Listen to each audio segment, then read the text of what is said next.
Hey, it's Helen Hebert. This is the video of the month, and I wanted to show you a project out of my book, Playing with Paper. You may have seen this technique of stretching paper that's illustrated here. It's a really cool technique that's been used since the Bauhaus, at least, with Joseph Albers. And there's lots of different ways to apply it. I'm going to just show you one way. And before I show you, I just want to show you a little bit about this book. This has several projects in it, but the first part of the book gives you lots of sculptural paper techniques, just ideas for stretching, textured surfaces, making slits across a fold, paper cuts, pop-ups, pleated papers, those the tessellations, origamic architecture, and origami. So I really try to cover the bases on the potential of paper. And then it moves into projects. Here's what you need. You need this pattern, which you can download the PDF. This is a quarter of the pattern, just a section of it, which I'll show you how that's used. Piece of paper. This is a Japanese lightweight linen paper from Washi Arts, but I'll show you some examples in other papers. An X-Acto knife, a cutting mat, double-sided tape, just some painter's tape or artist tape, and maybe a ruler. So I've taped my pattern right on top of an 8.5 by 11 sheet of the linen paper. You could also print this right onto your paper if you're downloading the PDF.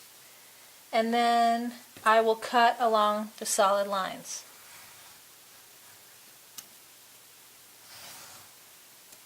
So I will just cut all of those lines out. I like to work on one section at a time like that, just moving the ruler, and then I'll switch to another one.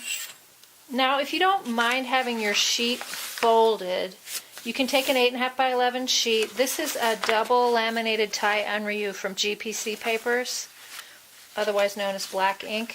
Fold it in quarters, and of course you could just do this with regular copy paper too. And then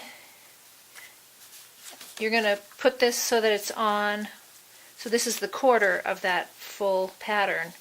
Put it so it's on the folds. The folds are here and here, and then just use your X-Acto knife to cut along all the lines.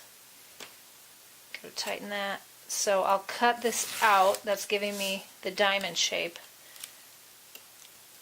And then I will just cut. Now sometimes I find it hard to see the cut lines, so sometimes I just do it freehand.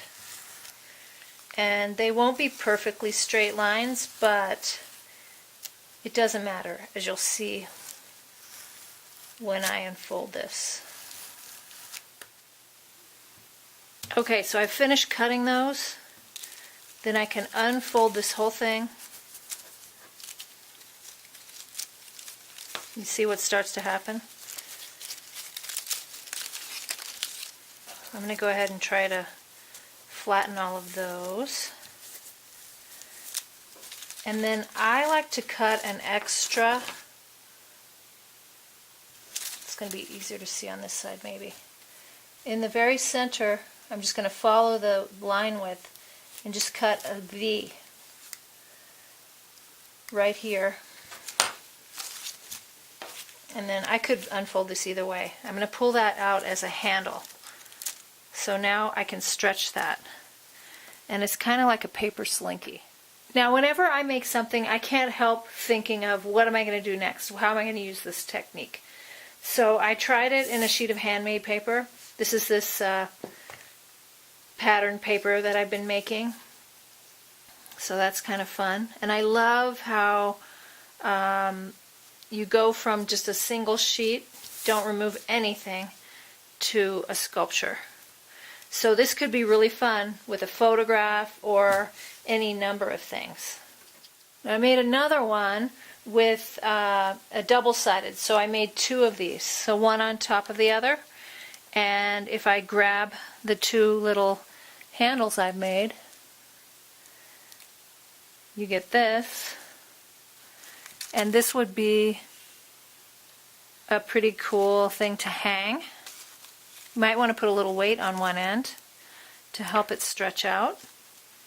You can also, you could do this in a different shape. You could take the cutting pattern and transfer it to a circle, a diamond. This actually makes me think of dropping a rock into a puddle and watching the water ripple out. And then here's one more that I made. I make books, and I thought this might be an interesting book page. So I've just mounted this on foam core, so it's really solid. And then if you turn the page, you get the opposite on the other side. So that's just another idea, having a solid in there in between. If you try making this project, please send me a picture. Follow me on YouTube and get a video tutorial every month. And don't forget to share this with your paper-loving friends. Thanks for watching.